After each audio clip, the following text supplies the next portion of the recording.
আজকে বাপের বাড়ি থেকে ফিরে আসার দিন। মনটা অনেক খারাপ। তো শুভ সকাল বন্ধুরা, কেমন আছো তোমরা সবাই? আশা করি সবাই অনেক অনেক ভালো আছো এবং সুস্থ আছো।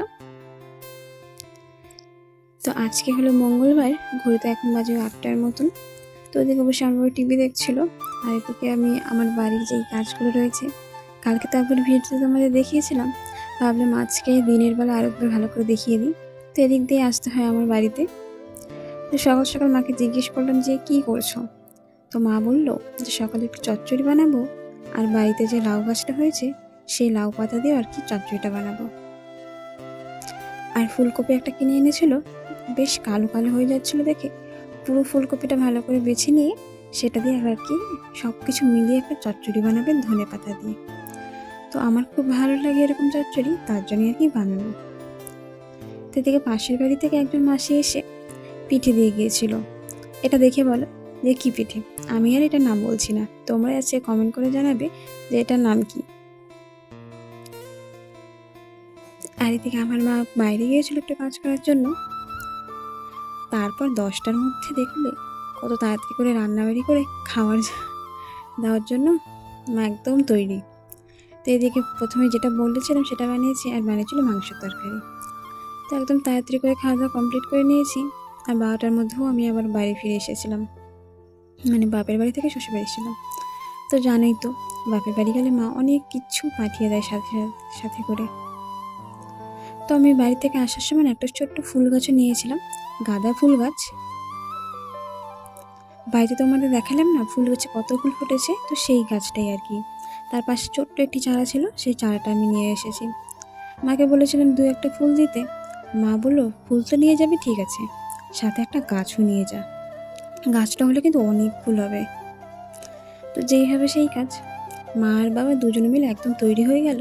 একটা গাছকে সুন্দর করে একটা প্লাস্টিকের মধ্যে ভরে দিয়ে দিল। আর তার সাথে তো এই জিনিসগুলো রয়েছেই, এগুলো না দিলে ও একদমই শান্তি পায় না, যতটা পারে ততটা যাতে মা দিয়ে দেয় আমাকে। পুরো ব্যাগ একদম ভর্তি করে আমি দিয়ে দিল। তো আমার সাথে সবসময় এরকমই হয়, আমি নিয়ে যাই একটা ব্যাগ, আসে 3-4টা একসাথে। তো এদিকে মা সেই ফুলগুলো নিচ্ছিল, আমি বলেছিলাম 1-2, কিন্তু মা 5-6টারও বেশি। মা বলছিল পারলে আরও নিয়ে যা। আমি বললাম এত ফুল দিয়ে আমি কি করব। ফুলগুলো ভালো লেগেছিল তাই ভাবলাম দুটোই নেই, মা অনেক দিয়ে দিচ্ছিল সাথে করে। আর এদিকে বাবা করছিল কোন গাছটা দিলে বেশ ভালো হয়। তো আমি এদিকে তোমাদের ফুলগুলো দেখাই, দেখো কত সুন্দর লাগছে ফুলগুলো দেখতে। তো একটা ছোট্ট চারা গাছ নিয়েছি, কারণ চারা গাছটা বুনলে আর কি ফুল গাছটা বেশ ভালো হবে।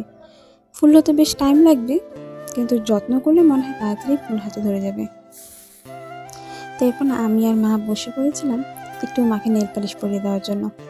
বেশ অনেক দিন হলো বাপের বাড়িও আসি না, আর এইভাবে থাকিও না, আসলেও খুব তাড়াতাড়ি চলে যাই তার জন্য। মায়ের সাথে কাটানো মুহূর্তগুলো আমার কাছে তো বেশ ভালো লাগছিল।